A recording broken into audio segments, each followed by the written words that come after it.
Nouvelle édition du journal sur Héritage Télévision. Voici le titre. Attendu ce vendredi à l'Assemblée nationale pour convaincre les élus du peuple sur la redevance RAM, le ministre de Pété Antique, Augustin Kibassa, ne serait disponible pour la plénière du jour selon les sources proches de son cabinet. Et puis, une vive tension a été observée à Bandaka entre la population et les éléments de la police.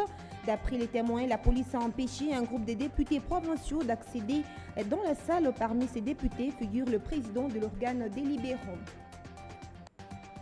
Et ici, à Lubumbashi, une femme a grièvement blessé deux de ses enfants à l'aide d'une rame de rasoir. C'était dans la nuit du jeudi à ce vendredi 1er octobre sur l'avenue Moubambé au quartier Kigoma dans la commune de Kampemba. Nous aurons à suivre les détails avec notre envoyé sur place Franklin Deboé. C'est tout pour les titres. Bienvenue à tous si vous nous rejoignez sur la télévision à Grande Vision. Le ministre des Postes, Télécommunications, Nouvelles Technologies de l'Information et de la Communication est censé se présenter ce vendredi à l'Assemblée nationale pour convaincre les élus du peuple sur la redevance RAM. Selon les sources proches de son cabinet, Augustin Kibassa ne serait disponible pour la plénière du jour. Suivez. Il était question pour Augustin Kibassa d'apporter des réponses aux préoccupations des députés soulevées lors de son passage à la Chambre basse du Parlement au sujet de RAM, registre des appareils mobiles. Le cabinet du ministre a fait savoir qu'en effet, il doit participer à la réunion du Conseil des ministres qui se tient chaque vendredi et ne pourra pas être disponible à la plénière du jour. Le ministre de Postes, Télécommunications, Nouvelles Technologies de l'Information et de la Communication se présentera à l'Assemblée nationale que le lundi 4 octobre prochain, ajoute le même source. Le député national Claude Mizaré, initiateur de la question orale avec débat à l'endroit du ministre de Pété Antique, a prévenu que si l'autorité des tutelles n'apporte pas des clarifications sur ces projets, il ferait l'objet d'une motion de défiance. Il dit attendre la réplique du ministre Kibassa Maliba avant d'envisager la motion de défiance.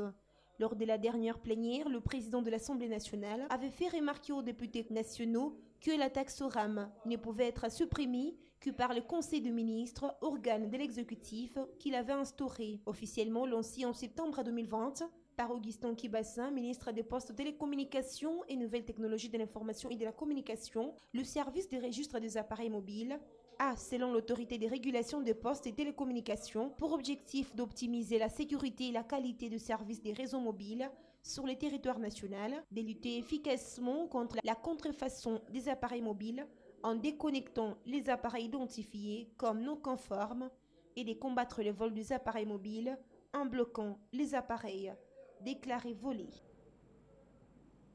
Une vive tension a été observée le jeudi 30 septembre à Bandaka dans la province de l'Équateur entre la population et les éléments de la police. Selon des témoins, la police a empêché un groupe de députés provinciaux, dont le président de l'Assemblée provinciale, d'accéder dans la salle pour l'ouverture de la session de septembre 2021. Le président de la société civile de l'Équateur, Fabien Munguza, rapporte que ces échauffourées ont opposé la population qui accompagnait les députés du groupe de 13 qui sont pour le départ du gouverneur Bobo Boloko. Il parle d'un mort et d'un blessé, mais le député provincial Peter Lampoz, rapporteur de l'Assemblée provinciale de l'Équateur, membre du groupe des 7 députés présentés comme acquis à la cause du gouverneur Bobo Boloko, rejette toutes ces allégations. Claude Bouka, président de l'Assemblée provinciale de l'Équateur, n'a pas non plus souhaité réagir. Un groupe de 6 députés avait récemment initié une pétition contre le bureau définitif de l'organe délibérant, ce qui a conduit le 27 septembre dernier à l'installation du bureau d'âge dirigé par la députée provinciale Marie Molebo. Autre actualité à présent, session ordinaire de septembre, les députés provinciaux du Kasaï oriental doivent enterrer la hache de guerre et bannir les divisions qui minent leur institution. L'appel est du président de l'organe délibérant à l'ouverture de la session de septembre, un appel diversement apprécié par les élus. Si certains se sont montrés réceptifs à l'exhortation du speaker, d'autres par contre estiment que la paix passe avant tout par le respect de tests qui régissent l'Assemblée provinciale. Je vous prie de suivre quelques-uns d'entre eux dans ces propos recueillis par notre correspondant sur place, Franck Mbambi. Oui, un bon discours. C'est un grand professeur. Il connaît ce qu'il dit. C'est examiné. Il va parler à tout le monde. Nous sommes très contents. Nous espérons que dans la bonne voie, on va bien. On avec tous les députés. Nous allons parler. Nous avons intérêt à relever la paix vivre ensemble, parler pour la population. Est-ce que cet appel peut trouver un écho favorable auprès de vous, ses collègues députés? Cet appel à l'unité, à la cohésion? Bon, je suis à la 15e année. Ils vont s'asseoir, ils vont bien parler, on va aller de l'avant. Je crois que notre population, qui nous a tous mandatés ici, a besoin d'une certaine redevabilité. Donc nous devons lui rendre compte. Et ici, nous sommes venus individuellement. Et dans cet hémicycle, ce qui va primer, c'est nos lois. J'ai dit, nous sommes régis par des lois. Donc, on ne doit pas faire du n'importe quoi que ce soit pour se dire que demain, nous allons chercher la paix. La paix a un prix, comme vous l'entendez bien, mais ce prix vaut aussi le respect de la Constitution, du règlement intérieur dans notre cas et d'autres textes réglementaires qui nous réjouissent. Et dans la province du Nord Kivu, le député national Kambale Sangilia, élu des Rutshuru, appelle la population et la classe politique congolaise à unir les efforts pour la restauration de la paix dans la partie est du pays. Il dénonce la prise en otage de la population par les combattants Nyantura, d'où l'appel lancé aux autorités provinciales pour mettre fin à cette situation. Je vous prie de les suivre dans ces propos recueillis par notre correspondant Patrick Sialois. Venir rendre de cette civilité à l'autorité, l'excellence, au gouverneur militaire, avec qui on vient de faire un entretien et parler suffisamment de la situation du Nord Kivu. Exactement, il y a trop de poches de résistance. Là, il y a des Nyatura, il y a des FDLR qui sont là, qui sèment la désolation au sein de la population. Mais ils sont en train de prendre même la population en otage, cultivée dans leur champ. Un esclavagisme au XXIe siècle n'est pas à tolérer. Je viens de dénoncer auprès de son Excellence le gouverneur. Il vient de promettre que réellement il va se battre jusqu'à la fin, mettre fin à ces poches de résistance, ces poches de sécurité. Il vient de promettre. Quand je me rends à Rutshuru, je dois aussi sensibiliser la population pour dénoncer, pour aussi donner son accompagnement à la population. Parce que la guerre doit se vaincre par l'apport de tout le monde. Et là, la population a un rôle à jouer pour mettre fin à ces phénomènes qui a trop duré. Quand je parle de la population, je vois les politiques, je vois les opérateurs dans tous les secteurs de la vie. On parle société à prison dans la commune Kampemba. Un homme d'une vingtaine révolue s'est pendu dans la matinée de ce vendredi au quartier Kawama. Selon les sources sur place, il s'est pendu après le décès de sa mère biologique. Thierry Kibomben fait les points. Un homme d'une vingtaine d'années s'est pendu ce vendredi 1er octobre à 5 h du matin au quartier Kawama dans la commune de la Rouachi, référence arrêt des bus cabines. Selon les habitants de ces quartiers, il s'est pendu à la suite de la mort de sa mère biologique dans la nuit de vendredi à jeudi. C'est après avoir été informé de cette mauvaise nouvelle qu'il a pris la décision de s'épandre.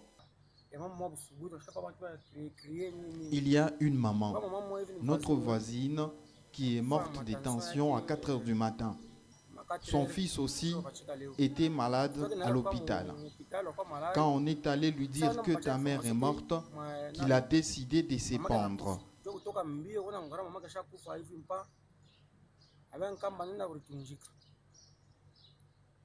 Ce matin, tous ses voisins étaient tristes, avec des larmes aux yeux.